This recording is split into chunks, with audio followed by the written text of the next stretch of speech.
after I graduated from the New England School of Photography, I kind of changed directions. When I was in school, I was doing a lot of documentary work. I was really convinced I was going to be a photojournalist. And then when I got out of school, I started building sets. So I taught myself how to use tools and I taught myself how to create spaces. And then with those two skills combined, it kind of felt like the next natural step was to make a film. Because I would make these big spaces and then only do such like a small thing inside of them. It kind of made sense to take that further and bring film in. So it was a very natural transition to me, but I don't have any formal training in film or set design or building, really. I got lucky to have some middle-aged men that I worked with who were very kind and taught me a lot about tools. And that was pretty much all the training I had. That and then me in my basement just trying not to cut my fingers off. I think formal training is great. There's a lot of things that probably would have taken me a long time to learn on my own if I hadn't gone to school. And I think that's really invaluable and really wonderful. But I do think there's something to teaching yourself things. I try to leave a lot more room for exploration and play. I don't think you really get that when you're being formally trained. When you're in school, things are very cut and dry. There's like a process you need to follow to get from point A to point B. But when I try and teach myself things, I do it through exploration and I do it through play. So that way there is no fear of failure and there's no worry about the outcome of what I'm doing. At least when I was starting out. Now I feel like I have a lot of people on my team, so it's a little bit harder to be like, we're going into this and we might come out of it with nothing. I'm fine with that because even when you come out of something with nothing, you come out of it with new knowledge. But I feel like it's a tricky thing to get your team to be okay with if you're asking people for their time and then their expertise. So it's tricky, but I like teaching myself things and I like learning with other people. I think that is, it maybe is not the fastest way, but I think it's the most fun way. And I think you learn about yourself while you're doing it. And I think that you develop your own sense of space and own sense of what you're doing. When you're in school, I think there's a tendency for everyone to kind of create the same thing. When I left school, there was part of me that felt like I had found something of my own. And then there was a part of me that felt like I had lost so much because I was being forced into this box, which I'm not sure how you do that, how to not do that in school, because you are trying to teach really specific things. So I don't have the answer. But I do know I'm not the only one. I know a lot of my friends who say like, when I got out of art school, I didn't make anything for a while because I was just so in my head. So it's like a tricky thing, but I can teach myself things and not get in my head. But as far as what some of the issues are for emerging artists to enter the art scene, I think there's two things. I think some people think that they need to know what the end goal of what they're creating is before they start to create it. And I think people get really hung up there. And I don't think that's important to know. I think that if you fall in love with the process of creation, then you'll create something worthwhile eventually, because you won't let anything stop you. So I think it's important to try and silence the voice in your head that's telling you, like, why are you doing this? What are you doing this for? Like, you don't know how to do this. Like, none of that matters because it's a process and it's something that should be enjoyable and it should be fun and it should feel like an exploration. Like, you should be learning while you're doing it. I don't think you should know everything up front. I think it'd be really boring.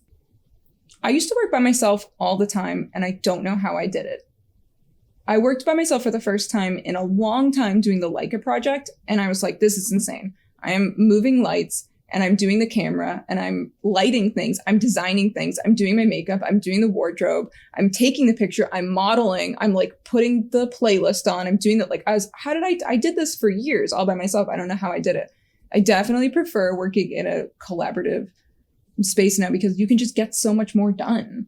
You can reach higher concepts. You can do greater things. I think it's important. I feel really lucky that I think I have a lot of collaborators who are either interested in similar things as me or just really trust my vision and are like happy to come along for the ride. So there's very rarely do we butt heads on anything like really big. We butt heads on small things, and that's fine. We like fight them out when they're like, I want that color. That color should be green. And I'm like, and sometimes they're right. And I'm like, yeah, that's a good idea. But working in a collaborative environment really just elevates everything. And it really, the first time I really felt like I had a big enough team was when we did Trauma Bond last spring, where I was able to focus only on directing for the first time ever. Everything else was taken care of. I checked in with people, I checked in with different teams, and I approved stuff, and I was like, yeah, that light looks good, or that space looks good. But I was able to, like, whenever we had minutes, I was able to sit with my actresses, and I was able to sit with the script. And it was incredible, like how deep I was able to get into that space. And I was so grateful for everybody who did their jobs and did their jobs well, so that I didn't have to step in and like, because when you're moving in between headspaces all the time, like if you're directing and then you're moving to lights and then you're moving to sound or you're moving to visual, like it's easy to get lost and it's easy to forget things. And if you're able to just sit in that space, I think you can create something really incredible, which is why I think film is such a fun and exciting medium, because everybody does their best at what they're doing. And then what comes out of it is so good. I definitely heal both in creating my art and in showing my art. They're very different. The ways that I heal in both are very different. So when I'm creating the work, it's much more of a weird raw process of, especially self-portraits. It's different working with people, but it's similar. It's just toned down a little bit because I'm not trying to scare anyone. But when I'm on my own, it's very raw, and it's very much like I'm gonna go deep inside myself, and I'm gonna find emotions that I either don't feel comfortable sharing with other people or don't know how to work through in like a society where we have, like rules and social norms, and I can't go like running around outside screaming just because like I feel like it. So I'm able to bring those things out into my work, and I always leave those sessions feeling like relief, which is really great. So it's kind of this like weird performance for myself. But then when I share the work, what's really interesting is you get to feel connected to people through something that you felt like you may have been isolated in. That was a really big theme when I first started doing this work. So I was coming out of a big period of isolation. And I thought I was like, no, it's such a silly like feeling to have when you think like no one else has ever felt the way I feel. Not in this specific way. And maybe not, maybe not. Maybe people haven't felt the way I felt in that specific way, but they felt close enough that I don't have to feel like I'm like floating through space in this feeling. When dealing with trauma in my work, it really depends on where you're at with it. So I try and be a lot more gentle these days. I just find that's probably the better approach. Although there are like certain things there are certain things that I know I'm a little too much afraid of. And so on those things, I'll push myself a little bit and then I'll pull back because I'm not trying to open up anything that I can't close again. So I think I know now, like when to push a little and then pull back. But most of the time, I think it's good to be gentle, and it's definitely good to be gentle when working with other people. Like it's not my place to pull things out of people, which I know because somebody did that to me. So I work really hard to make sure that everything that's happening, whether it's through a film set and a scene that we're doing, or if it's through like a photo series or whatever it is, that everybody is comfortable with where they're at. And if they want to push harder, I'm here to like hold that space for them in what we're creating, but I'm never gonna be like, I need more from that part of you. We might need more in what we're creating, but never from that part of someone. I would never do that to somebody. If you fall in love with the process, then you'll do great things because you'll never be worried about the results. Like you'll never be worried. You'll never be worried about the results. You'll just keep making. And sometimes I don't hit it. And that sucks because you put a lot of time and energy into something. But I love what I do so much that I'm just so excited to do it again. I'm not worried about it. So if I was worried about the outcome of every shoot, it would be devastating. And anytime anything didn't work out, I'd be like at home, like in like a dark room, like, is it worth it? Like, what am I doing with my life? But you have to not let those thoughts come in. You just have to work. I always tell people to like just get started. Even when we're working on projects in the studio, sometimes we'll end up in this space where someone's like, I'm like, we're going to build this structure. We're going to put this on these cinder blocks, or like, we're going to lean this way. And I think that's going to work. And I work with a lot of people who don't build stuff regularly. So instead of just being like, okay, let's try it, they're like, I'm not sure if that's really going to work. And sometimes we'll end up in this like 20-minute discussion of like, will it, won't it? Like, what could happen? What's going to happen? And then I'm like, there's no danger here. I was like, let's just start doing it. Because if we don't start doing it, we're never going to figure it out. You can get stuck in that talking space for so long that you don't end up doing anything. And then it doesn't matter what you're talking about.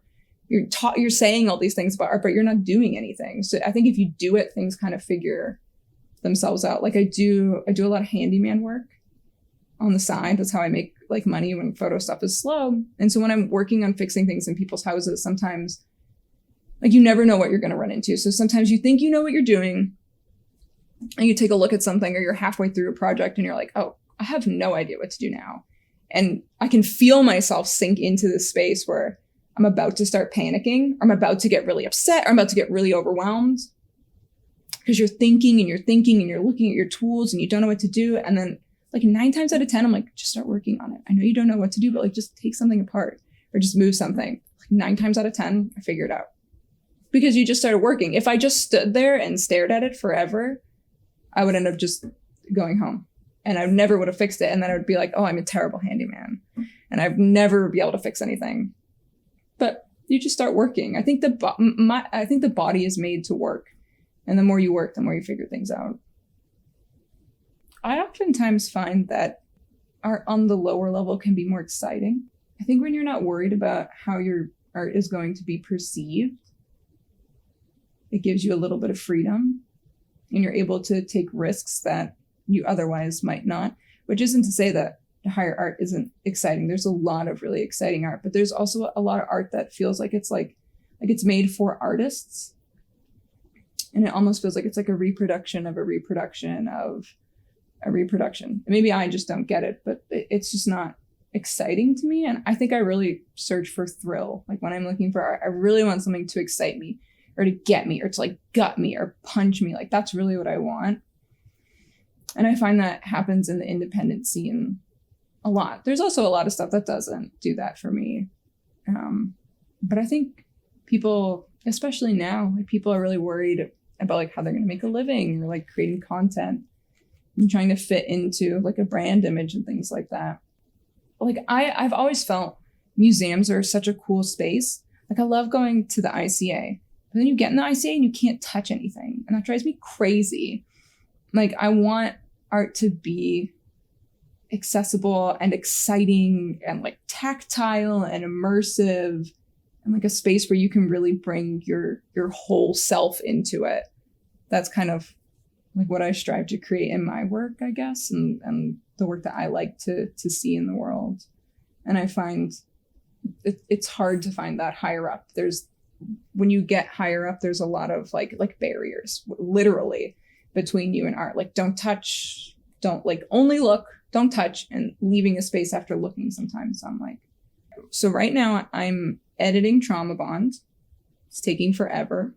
I hope that it'll be done by September. So, but maybe don't hold me to that. But I would love for Trauma Bond to be done by September. So we're doing that. I'm working on writing my first feature. I don't think anyone should look out for that, because that would be like so far down the line. But I was working on it this morning. It was fun and exciting. And then my production company, Finding Bright Studios, my design company, we're doing a lot of projects this summer. My name's Jaina Cipriano, and I'm a photographer and a filmmaker and a set designer, creating work around the emotional toll of romantic and religious entrapment.